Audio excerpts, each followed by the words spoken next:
What if we could push the boundaries of our human potential? What if technology could help us become more than we ever thought possible?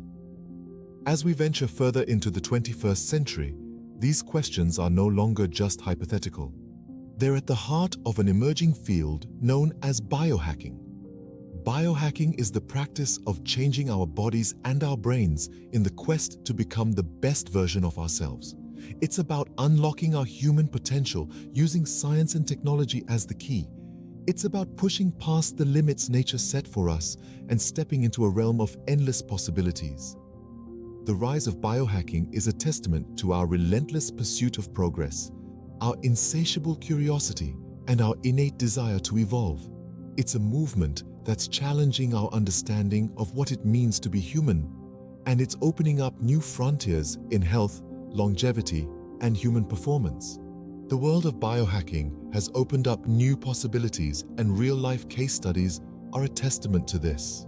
Meet Neil Harbison, a cyborg artist who can hear colors. A statement that sounds almost surreal, yet it encapsulates the reality of Neil's life. Born with achromatopsia, a condition that renders him completely colorblind, Neil sees the world in grayscale. But he didn't resign himself to this limited spectrum. Instead, he sought technology as an ally to breach the confines of his human capabilities. Neil uses a device called an eyeborg. This is not a gadget he wears, but an extension of his senses, as much a part of him as any limb or organ. The eyeborg translates the world's colors into sound waves. Each hue has its unique frequency, and Neil hears them. Imagine hearing the symphony of a sunset or the melody of a blooming flower. Neil's life is a vivid example of how we can extend our capabilities using technology.